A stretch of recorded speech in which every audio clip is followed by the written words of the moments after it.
سلام به کانال من، خوش اومدید. امروز قراره کم هزینه ترین، بهترین و ساده ترین روش ابرو برداشتن توی خونه رو بهتون یاد بدم. همونطور که میبینید ابروهای من الان کامل در اومده. قبل از شروع یه دونه از اینا بزنیم بریم برای شروع. اگر پروداکتی، ژل ابروی، چیزی روی ابروتون هست قبلش پاکش بکنید.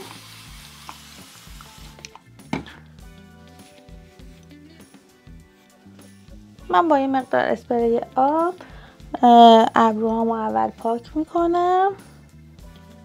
من بهتون پیشنهاد میکنم ابروهاتون رو قبلش تریم بکنید، یعنی که با مسواک، حالا من از این شونه استفاده میکنم ولی شما اگه مسواک دارید با مسواک استفاده بکنید. با مسواک ابروهاتون رو بدین بالا، اضافاتش رو قیچی بکنید. با این قیچی های ابرو اضافه‌هاش رو قیچی بکنید به صورت خط صاف و بعد ابرو برداشتن رو شروع بکنید. حالا روش ما به چه صورته؟ اگر پودر بچه دارید یه مقدار کف دستتون بریزید.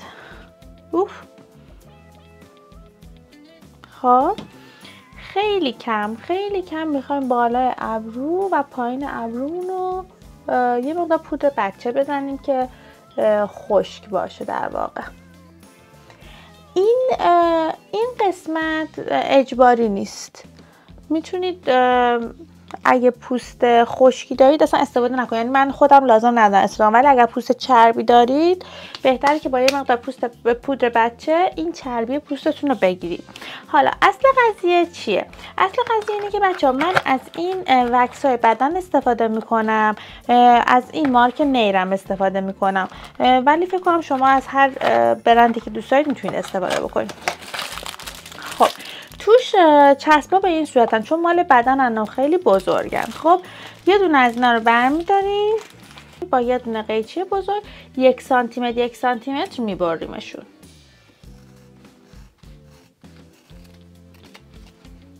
سعی بکنید صاف هم ببرید، چون این صاف بریدن باعث میشه که ابرومون خیلی خط صاف و قشنگی بشه. پس اینا رو همینجوری 1 سانتی متر میبریم تا آخر. خب تقریبا با یه دونه از اینا شما میتونید ابروتون رو به طور کامل بردارید. لازم نیست که مثلا زیاد بخواید از اینا استفاده بکنید. خب حالا من یه دونه رو از قبل آماده کردم، نگاه بکنید.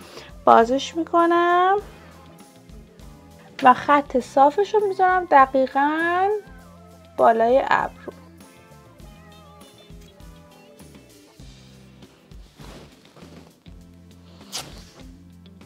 ببینید چه خط صاف و تمیزی بهم داد، محشره.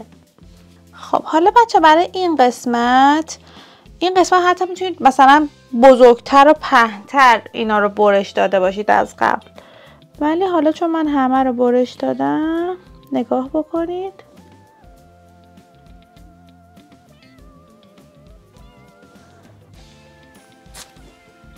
چقدر تمیز. یعنی اصلا امکان نداره شما خطا بکنید چون این خطش صافه و کاملا هم صاف و تمیز موها رو میبره. حالا من یه مقدار اینجا بیبی هیر دارم که دوستشون ندارم، همیشه برشون میدارم. ببینید حالا این ور رو با این ور مقایسه بکنید. حالا من چون دارم اینجا به شما یاد میدم یه مقدار دارم یواش، آینه دم دستم درست نیست و اینا، ولی انقدر این روش سریعه که باور نکردنیه. الان ما قسمت بالای ابرو رو رفتیم، برای قسمت پایینش که بخش مهمشه. خب شما باید دوباره یه دونه رو به صورت خط صاف این پایین بذارید و یه دونه به این صورت.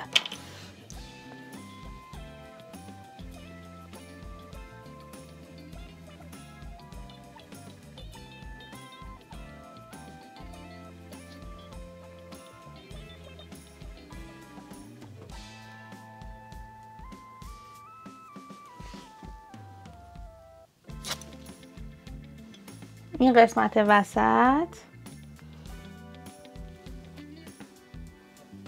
قسمت وسط خیلی راحته دیگه. اینو قشنگ میذارید.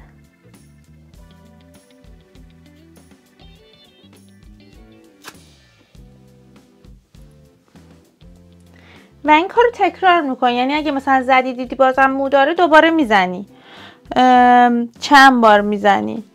ببینید اینا برای صورتش هم هست، خب یعنی کوچیکه برای صورت درست شده، ولی اونا خوب نیست چون دورشون چیز داره، دورشون از همین دوباره پوسته ها داره و اصلا خط صاف و دقیق هم در نمیاره.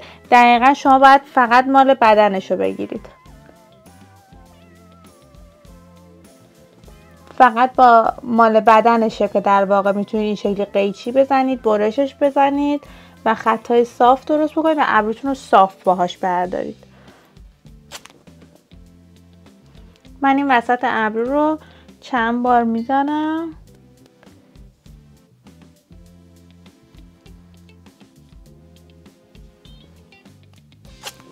من فکر میکنم که حق مطلب رو رسوندم و شما دیگه از این به بعد میتونید خودتون با این روش خیلی ساده ابروتون رو توی خونه بردارید. در ضمن بچه‌ها این پکه که من استفاده میکنم، این نیر، اینجا من 2.70 میخرمش، یعنی 2 پوند و 70 میخرمش. برای شما الان یه ابرو بخواید بیرون بردارید دیگه حداقل 10 پونده. ببینید و این روش خیلی مقرونه به صرفه، خیلی سریع، خطا توش نیست. حقیقتش اینه که من آخرین باری که رفتم که ابرومو بردارم یه نفر دقیقاً این تاج بالای این ابرو منو کاملا برد، یعنی اینجاشو کاملا برد. بعد من خیلی ناراحت شدم ولی خب کاری نمیتونستم بکنم. اومدم خونه و بعد از اون دیگه تصمیم گرفتم که هیچ وقت ابروامو اصلا دیگه دست کسی ندم، چون یه روز حالشون خوب برمیدارن، یه روز اصلا دقت ندارن. بنابراین این شدش که من تصمیم گرفتم با این وکسا ابروامو توی خونه بردارم. ببینید الان من تقریبا یه دونه رو برداشتم. خب این قسمت که یه قسمت خیلی مهمیه و شما نمیتونید به راحتی با وکس بگیریدش، یعنی یک بار وکس میزنم ولی اگه چیزی بمونه، یعنی توی این خط، یعنی خط نزدیک به ابرو، دیگه اونا رو با موچین برشون میدارم.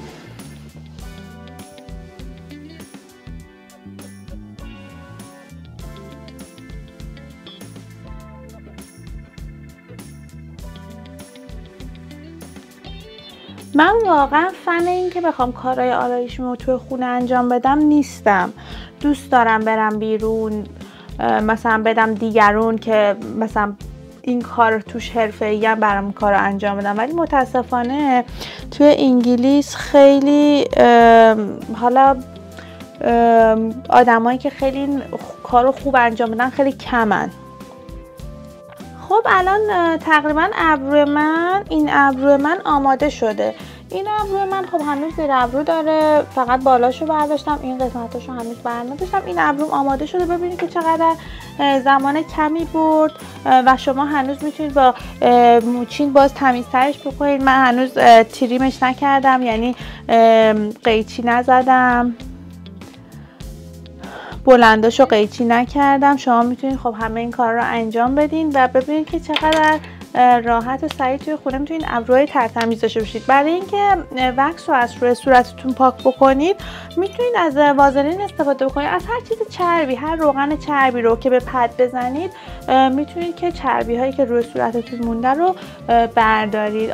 خب بچه ها من الان داشتم بهتون گفتم بچه ها این پک که من 2.70 میخرم و نمیدونم توش فکر کنم 10 تا هست دیگه. خب با هر یه دونهش من ابروامو برمیدارم، یعنی من با هر یه بسته 10 بار ابروامو برمیدارم. خب این خیلی باحاله، توی کمترین زمان با کمترین خطا ابروام همیشه خیلی مرتب و قاب شده است به اصطلاح. الان میرم این ابرو من برمیدارم و میام بهتون نشون میدم. اینجا مرحله حساسیه. ولی با موفقیت سپری میشه، به خاطر اینکه این روش میگم اصلا اگه قلقش دستتون بیاد دیگه مرگ نداره. خب ابروهای من تموم شد. امیدوارم که این ویدیو براتون مفید باشه و بتونید که شما با همین روش کم هزینه توی کمترین زمان و با دقیق ترین متد ابروتون رو توی خونه بردارید. اگر که این ویدیو رو دوست داشتید حتما توی قسمت کامنت ها برام بنویسید و یادتون نره که کانال رو سابسکرایب بکنید. فعلا.